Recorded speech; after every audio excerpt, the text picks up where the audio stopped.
I veliki pozdrav svima drugari, danas nastavljamo serijal Pat Karelije Slims i video Ninja Kornjače, tako da obavezno stanite da čujete ove zanimljive gluposti, ali pre toga bacite jedan like i subscribe na moj LP kanal.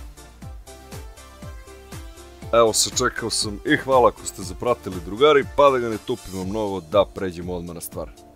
Kaže ovako: kad sam bio mali, najviše sam voleo da gledam Ninja Kornjače, zato što su definitivno najjače. Divio sam se kako uvijek prijebu Bebopa i Rocksteadija, a od Ninja Stopala naprave pitu i posle mog samo da im pokažu srednji prst, kitu. Isekač Kornjačama nikad nije dorasao, uvijek su ga u borbu utepali naši mutanti mali. Učitelj Splinter ih je borbe i tepanju dobro naučio, sve vreme dok se u kanalizaciju krio.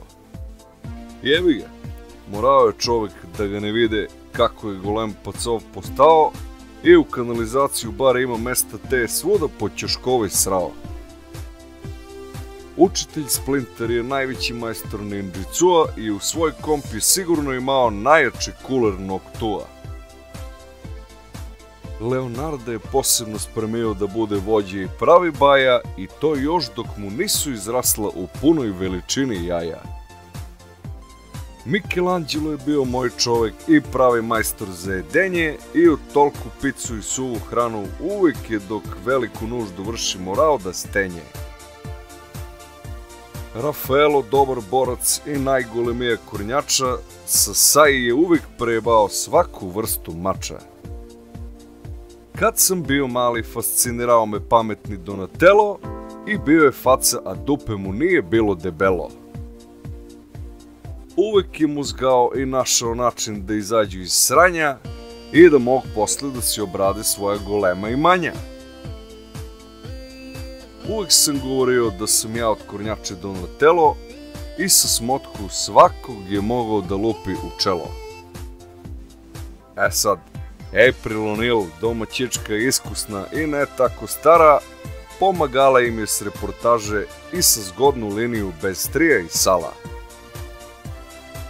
Svi sam crtani filmovi od Ninja Kornjače odgledao i posle sam ih na CD imao i drugarima dao. Copy-paste radeo je mnogo, dok Kornjače s malih ekrana gledaju nas strogo. Ultra vrh, drugari, za sve koji vole Ninja Kornjače, pa da nastavimo u duhu ovog klipa sa mnogo glupim vicima. Pa kaže ovako: idu dva krastavca ulicom i primete teglu preko puta, pa će jedan od krastavaca: bežimo, bežimo, eno ih mobilišu. Sad ovako kaže, pita gluv čovek glupog čoveka: koliko je 4 plus 4? Na tomu glupi odgovara: 6. A gluvi odgovori: nos ti posran.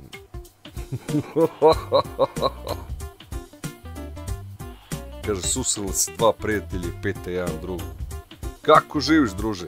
A ovaj drugi mu reče: pa živim luksuzno. Pa to mora da je mnogo dobro, reče prvi. Jeste, kaže ovaj drugi, jedem luk i lijem suze. Sad kaže ovako: išao lovac šumom i uhvati zlatnog kuvara. I kaže kuvar lovcu: pusti me, druže, molim te, ispunit ću ti 3 paprike. Ultra. I to je bilo sve, drugari moji, za ovaj klip iz serijala Pat Karelije Slims. Gledamo se vrlo brzo u sljedećem klipu. Ako vam se dopalo, obavezno like i subscribe na moj LP kanal, vas to ne košta ništa, a meni znači mnogo. Svaku dobro i sve najbolje, drugari, i vidimo se u sljedećem klipu. Ćao se, legende moje.